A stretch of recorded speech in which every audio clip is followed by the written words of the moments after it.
Hello students. Class ninth में हमारा जो चैप्टर चल रहा है वो है लीनियर इक्वेशंस इन टू वेरिएबल, जिसको हिंदी में कहते हैं दो चर वाले रैखिक समीकरण। तो उसकी जो एक्सरसाइज 4.3 है उसका 6th क्वेश्चन हम इस वीडियो में देखने वाले हैं। क्वेश्चन आपके सामने इंग्लिश में भी है और हिंदी में भी। अब क्वेश्चन में क्या कहा, पहले इंग्लिश में पढ़ देता हूं। If the work done by a body on application of a constant force is directly proportional to the distance traveled by the body, express this in the form of an equation in two variables and draw the graph of the same by taking the constant force as 5 units. Also read from the graph the work done when the distance traveled by the body is 2 units, 0 units. अच्छा, हिंदी में क्या है, एक अचर बल लगाने वाले पिंड द्वारा किया गया कार्य पिंड द्वारा तय की गई दूरी के क्रमानुपाती होता है। इस कथन को दो चर वाले एक रैखिक समीकरण के रूप में व्यक्त कीजिए और अचर बल 5 मात्रक लेकर इसका आलेख कीजिए। यदि पिंड द्वारा तय की गई दूरी 2 मात्रक और 0 मात्रक है तो आलेख से किया हुआ कार्य ज्ञात कीजिए। ये सारी चीजें मैं एक ही बार में समझाता हूँ। ये हमारे पास है एक फर्श, ठीक है, जमीन है और जमीन के ऊपर ये एक बक्सा रखा हुआ है। बक्से का वजन कितना है वो पता नहीं है, ठीक है। अब बक्से को धक्का मारकर यहां तक लाया गया, तो यहां से यहां तक की दूरी जो तय की है, इस दूरी को हम मान लेते हैं x, ठीक है। बक्सा पहले इस A पोजीशन पे था, आपने धक्का लगाया, फोर्स लगाया, बल लगाया और बल लगाकर कहां तक पहुंचा दिया, उसको B पोजीशन तक पहुंचा दिया। अब जब तुमने इस बक्से को धक्का लगाया होगा तो इसका मतलब है आपने कोई ना कोई कार्य किया होगा, ठीक है। धक्का लगाने का मतलब क्या है, यहां पर फोर्स लगाना, जिसको हिंदी में कहते हैं बल लगाना। तो इस जो ये बक्सा है, इस बक्से पे एक बल लगाया, एक फोर्स लगाया और फोर्स लगाते लगाते उसको कहां तक पहुंचा दिया, बी पोजीशन तक पहुंचा दिया। तो ऐसा करने पर आपने कोई ना कोई कार्य किया होगा, कोई ना कोई वर्क किया होगा। तो पहले मैं इंग्लिश में लिख देता हूं कि जब आप कोई कार्य करते, कोई वर्क करते हो तो इसका फॉर्मूला होता है फोर्स मल्टीप्लाई डिस्टेंस, ठीक है। हिंदी में कहते हैं कि जब आप कोई कार्य करते हैं तो वो किसके बराबर होता है, वो बराबर होता है बल गुणा दूरी के। तो मैंने इंग्लिश में भी लिखा दिया और हिंदी में भी समझा दिया। तो क्वेश्चन में ये जो है इसमें यही कहा है कि आप क्या कर रहे हैं, एक कांस्टेंट फोर्स लगा रहे हैं आप 5 यूनिट का। हिंदी में लिखा है आप एक अचर बल लगा रहे हैं 5 मात्रक का। क्या मतलब है कि जो ये बक्सा को आपने फोर्स लगा के, बल लगा के बी तक पहुंचाया ना, तो आपने कितना बल लगाया है, यहां पर वो है 5। तो क्वेश्चन में आपको बल जो है वो 5 दे रखा है, मतलब आपको जो फोर्स है वो 5 दे रखा है। तो मैं क्या करता हूं, कार्य की जगह कार्य लिख देता हूं, बल की जगह 5 लिख देता हूं और दूरी की जगह दूरी। इसका सीधा मतलब ये है कि वर्क की जगह वर्क लिख दिया, फोर्स की जगह 5 लिख दिया और डिस्टेंस की जगह डिस्टेंस लिख दिया। तो मैं हिंदी और इंग्लिश दोनों में ही लिख के दिखा दिया आपको।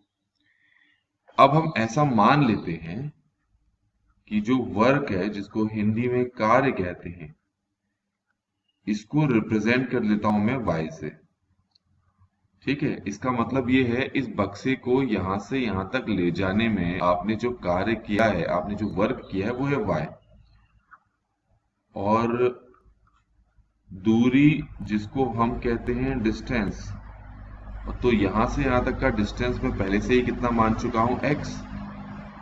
तो दूरी या डिस्टेंस कितना हो चुका है, x हो चुका है। अब क्या करना है, इन दोनों को यहां पर रख देना है। देखो कार्य या फिर वर्क कितना है हमारे पास, y, तो इनकी जगह पे y रख दो। 5 है, 5 की जगह पे 5 रहेगा। मैं हिंदी इंग्लिश दोनों में समझा रहा हूं। और दूरी या फिर डिस्टेंस की जगह पर हमने क्या रखना है, x रखना है। तो इस तरीके से देखें कि आपको एक इक्वेशन मिल चुकी है, एक समीकरण मिल चुका है जो इस क्वेश्चन में आपको फाइंड करने के लिए कहा था। अब हमें क्या करना है, इसको लेकर एक ग्राफ बनाना है। अब ग्राफ बनाने का तरीका क्या होता है, ग्राफ बनाने का तरीका ये होता है कि आपको x की वैल्यू रखनी पड़ेगी अलग अलग, ठीक हो गया, और उससे आपको y की अलग अलग वैल्यूज मिलेगी। तो मैं क्या करता हूं कि मेरे पास ये जो इक्वेशन है, समीकरण है, इसमें मैं x की वैल्यू रख लेता हूं 0। x की वैल्यू यहां पर 0 रखेंगे तो मुझे y कितना मिलेगा वो देखो। तो y हो जाएगा y equal to 5 multiply 0, 5 multiply 0। तो y कितना आ गया, 0 आ गया। तो मुझे यहाँ पर एक कोऑर्डिनेट मिल चुका है, एक निर्देशांक मिल चुका है, जिसको इस टाइप के बॉक्स में रखते हैं। और इसमें सबसे पहले x की वैल्यू रखते हैं, फिर y की वैल्यू रखते हैं। तो x की वैल्यू हमने 0 रखी थी, तो y की वैल्यू 0 मिली, तो 0,0 हो गया। तो y इक्वल टू 5x है। अब मैं क्या करता हूं, x की जगह 1 रख लेता हूं। जब मैं x की जगह 1 रखूंगा यहां पर, और बाकी सबको उतार दूंगा, बाकी सब में क्या है, y है इक्वल टू है 5 है मल्टीप्लाई, x की जगह 1 रख लेता हूं तो मेरे पास y की वैल्यू कितनी आ गई, 5। तो अब क्या करते हैं कि x की वैल्यू और y की वैल्यू को इस टाइप के बॉक्स में रखते हैं, जिसको हिंदी में कहते हैं निर्देशांक, इंग्लिश में कहते हैं कोऑर्डिनेट। सबसे पहले x की वैल्यू जो पुट की है वो रखेंगे, इससे हमें पता लगेगा कि y की वैल्यू कितनी मिली है। एक और पॉइंट निकालना होता है हमें। अब मैं क्या करता हूं, x की वैल्यू -1 रख लेता हूं और इसको भी यहीं पर रख देता हूं। तो ऐसा करने पर बाकी सभी को क्या करना पड़ेगा, मुझे उतारना पड़ेगा। तो ये हो जाएगा y इक्वल टू 5 मल्टीप्लाई -1, और y इक्वल टू 5 को -1 से मल्टीप्लाई करो तो ये -5 आ गया। तो अब इसको भी हमें क्या करना पड़ेगा, एक बॉक्स में रखना पड़ेगा, जिसको हिंदी में निर्देशांक, इंग्लिश में कोऑर्डिनेट कहते हैं। सबसे पहले इसमें x की वैल्यू -1 रखनी पड़ेगी और फिर रखनी पड़ेगी y की वैल्यू -5। तो इस तरीके से मुझे 3 पॉइंट्स यहाँ पर मिल चुके हैं। अब बारी बारी से मुझे क्या करना है, इन सभी पॉइंट्स को यहाँ ग्राफ में दिखाना है, जो मैं पहले से बना के रखा हूँ। सबसे पहला है ये 0,0, इसको हिंदी में कहते हैं मूल बिंदु, इंग्लिश में कहते हैं ओरिजिन। और ये कहाँ पर होता है, वो ये यहाँ पर होता है बिल्कुल बीच में। तो ये होता है आपका 0,0। तो हमें पहला पॉइंट तो मिल गया। अगला है, आप देखेंगे 1,5। 1,5 का मतलब है x की वैल्यू 1, y की वैल्यू 5। तो आप देखें x की वैल्यू 1 ये है और 5 की y की वैल्यू 5 ये। तो इसके लिए आपको क्या करना पड़ेगा, यहां से एक लाइन आगे लेके जानी पड़ेगी सीधी, और यहां से एक लाइन ऊपर आएगी आपकी, ठीक है, एक लाइन ऊपर आएगी। ये इस तरीके से ग्राफ वैसे आपको सीधे बनाना है, ठीक है। मैं कोशिश करता हूं कि ये सीधे बने। यहां से देखिए नहीं बना, तो बिल्कुल सीधी लाइन बननी चाहिए। ये यहाँ पर कोशिश की मैंने बनाने की, ठीक है। ऐसे ही ये भी है यहाँ पर, गलत बन गया। ये देखो, ये अब जहां पर ये दोनों लाइन एक दूसरे से मिलेंगे ना, मिल गए, तो वो पॉइंट आपका 1,5 है। तो ये पॉइंट दिख रहा है आपको, ये वाला, इसी को हम बोल रहे हैं 1,5। अब तीसरा पॉइंट देखो क्या है, -1, -5। अब ये कहाँ है, देखो -1 को हम देखेंगे x पे और -5 को कहाँ देखेंगे, y पे। तो इसको भी मैं यहाँ पर मिलाता हूँ, ठीक है। तो ये तो रहा -1, ठीक है, यहाँ तक लेके गए, और -5 को यहाँ से लाओ आगे। ग्राफ में आप बनाओगे तो ज्यादा अच्छा बनेगा, यहाँ तो थोड़ा सा मैंने रफ जैसा दिखाई दे रहा है। तो ये आप देख सकते हैं। तो ये हमारे पास ये जो पॉइंट आ गया ना, ये वाला पॉइंट, इस पॉइंट को हम बोलेंगे क्या, -1, -5। तो बच्चों इस तरीके से मुझे ये तीनों के तीनों पॉइंट प्राप्त हो गए। अब मैं क्या करता हूं कि इन तीनों के तीनों पॉइंट को लाइन से जोड़ने की कोशिश करता हूं। तो यहां से शुरू करना है, यहां से पास होना चाहिए, जहां जहां ये मैंने बिंदु बना रखे वहां वहां से पास होना चाहिए।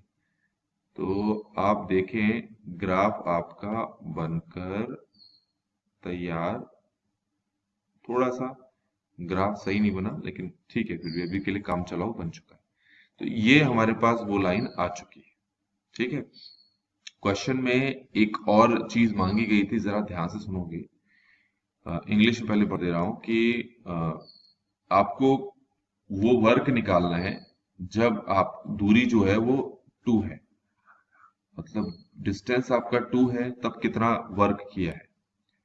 तो ध्यान से सुनो, हिंदी में कहते हैं दूरी, इंग्लिश में कहते हैं डिस्टेंस। तुमसे कहा है जब दूरी 2 है तो कार्य कितना किया है वो निकालो। तो आपको पता है ना कि यहाँ पर हमने दो चर लिए हैं, दो वेरिएबल्स लिए, एक x और y। x किसके बारे में बताता है? x बताता है दूरी के बारे में, डिस्टेंस के बारे में, और कार्य किसके बारे में बताता है? वर्क के बारे में। तो ये जो y एक्सिस है ना, ये कार्य के बारे में बता रही है, वर्क के बारे में बता रही है। ठीक है, और ये जो डिस्टेंस है ना, ये दूरी के बारे में बता रहा है। तो उन्होंने कहा जब दूरी 2 है, तो अब दूरी 2 है उसके लिए फिर आपको ये सारी चीजें ग्राफ से बतानी पड़ेगी। तो अगर ये ग्राफ थोड़ा सा और बड़ा बनाया होता तो आप देखें y इक्वल टू आपका क्या है? 5x। तो अगर आपके पास डिस्टेंस 2 है, क्या है? डिस्टेंस 2 है, हिंदी में कहते हैं दूरी, दूरी 2 है। तो इसको अगर मैं यहाँ पर पुट करता हूं तो y कितना आ जाता है? 5 मल्टीप्लाई 2, जो कि कितना आ जाएगा? 10। y आ गया 10। y को इंग्लिश में कहते हैं वर्क डन और हिंदी में कहते हैं कार्य। तो हमारे पास कार्य या फिर वर्क डन कितना आ गया? 10। ये तो हमारे पास जो पहला पार्ट है उसका आंसर आ गया, जिसमें कहा है कि अगर दूरी 2 हो, डिस्टेंस 2 हो, तो कितना वर्क होगा, कितना कार्य होगा। तो ये ग्राफ से बताना था, पर ग्राफ का उत्तर पॉइंट तक हम पहुंचे ही नहीं। दूसरा है अगर दूरी 0 हो। दूरी 0 का मतलब है जो x 0 हो। दूरी 0 का मतलब, तो दूरी 0 कहां पर है? अगर आओगे यहां पर तो दूरी 0 यहां पर है। तो जब दूरी 0 है तो उस वक्त जो ये कार्य है ये भी कितना है? 0 ही है। तो जब आपके पास डिस्टेंस आपका 0 है तो उस वक्त आपके पास कार्य कितना है? ये भी 0। डिस्टेंस जब 0 है तो आपके पास वर्क भी कितना है? 0 है, जो कि ग्राफ से पता लग रहा है। कैसे पता लग रहा है? आप देखो ना, जब मैंने x की वैल्यू 0 रखी तो मुझे y की वैल्यू 0 मिली। x की वैल्यू 0 को हम कहते हैं दूरी, और y की वैल्यू को हम क्या बोलते हैं? कार्य। तो इसका मतलब है जब डिस्टेंस आपका 0 है तो वर्क भी आपका क्या है? 0 है। तो इस तरीके से बच्चों हमने ये जो 6 क्वेश्चन था इसको इस वीडियो में कंप्लीटली डिस्कस कर लिया है। Thanks for watching.